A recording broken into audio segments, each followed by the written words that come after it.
Kitchen. આજે આપણે બનાવીશું મગની દાળની ઇડલી બનાવશું. જો વેટ લોસ માટે બેસ્ટ છે, અથવા તો તમે પ્રોટીનવાળું ખાવા માંગતા હોય તો આ મગની દાળ મેં 4 કલાક પલાળી અને પાણી કાઢી નાખ્યું છે. તો મસ્ત એવી આપણી મગની દાળ પલળી ગઈ છે. નખથી આમ કટ કરો તો 2 ટુકડા થઈ જાય એવી મસ્ત પલળી ગઈ છે. અને વેજીટેબલ આપણે ઇડલી બનાવવાના છે, તો એના માટે અહીંયા ડુંગળી સુધારી લીધી છે.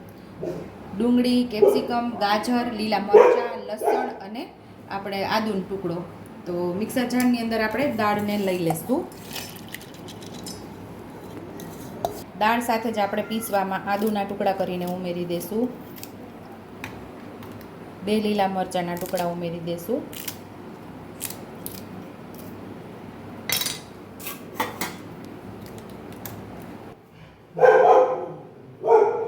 5 થી 6 કળીઓ લસણની ઉમેરી દઈશું. 1 ચમચી દહીં ઉમેરશું. બિલકુલ પાણી ઉમેર્યા વગર જરૂરિયાત મુજબ આપણે પાણી ઉમેરીને પીસી લેવાનું છે.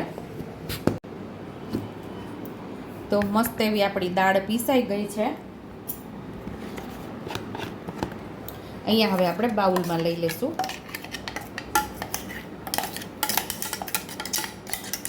પીસવામાં મેં 2 ચમચી જેટલું પાણી ઉમેરી અને સરસ આપણે દાળને એકદમ સ્મૂથ એવી પીસી લીધી છે.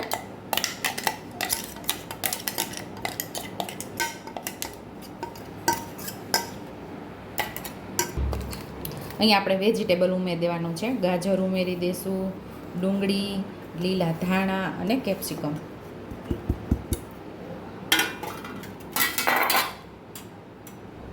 ચપટી હિંગ ઉમેરશું. 5 ચમચી જેટલી હળદર ઉમેરશું. સ્વાદ મુજબ આપણે મીઠું ઉમેરશું.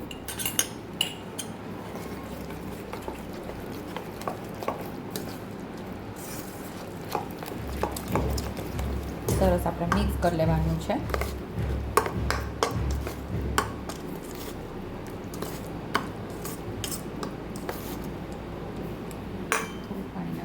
મિક્સર જારની અંદર જ આપણે 2 ચમચી પાણી ઉમેરીને પાછું ઉમેરી દઈશું. આમાં અહીંયા આપણે ઈનો ઉમેરી દઈશું.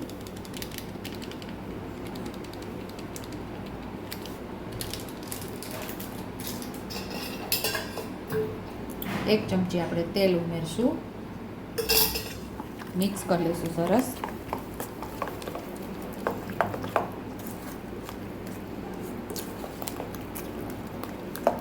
અહીં આપણું બેટર મસ્ત એવું તૈયાર થઈ ગયું છે. ઇડલી સ્ટેન્ડની અંદર આપણે ગ્રીસ કરી લીધું છે, એટલે કે તેલ લગાવી લીધું છે. હવે આપણે આમાં ઇડલીને ભરી લેવાની છે, એટલે કે બેટરને આપણે ભરી લેશું.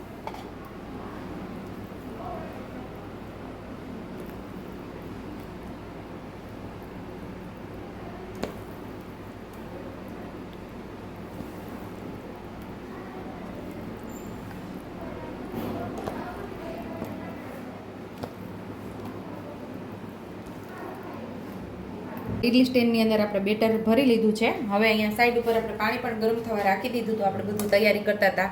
તો હવે આપણે ઇડલીને સ્ટીમ થવા 10 થી 12 મિનિટ રાખી દઈશું.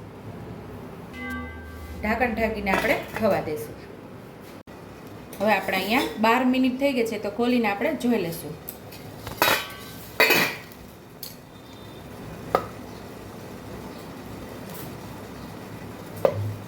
તો ચાકુ આપણું ક્લીન આવે છે, તો સમજવાનું કે આપણી ઇડલી તૈયાર થઈ ગઈ છે. તો થોડી વાર આપણે એને ઠંડી થવા દઈશું, પછી આપણે એને સર્વ કરી લઈશું.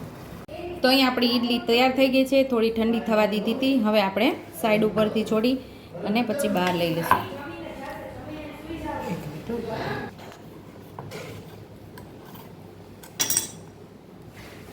તો અહીં આપણી સુપર ટેસ્ટી સ્પોન્જી એવી ઇડલી તૈયાર છે. આ ઇડલી તમે બાળકોના બ્રેકફાસ્ટમાં પણ આપી શકો છો, અને વેટ લોસ કરતા હોય તો ખાસ તમે ખાઈ શકો છો. પ્રોટીનથી ભરપૂર એવી આપણી ઇડલી તૈયાર છે. તો વેજીટેબલ ઇડલી આપણી તૈયાર છે. જો તમને મારી રેસીપી પસંદ આવી હોય તો મારી રેસીપીને લાઇક કરજો, શેર કરજો, સબસ્ક્રાઈબ કરજો, બેલ આઇકોનને દબાવતા ભૂલતા નહીં, અને કમેન્ટ બોક્સમાં કમેન્ટ કરજો કે મારી રેસીપી કેવી લાગી. તો આવજો.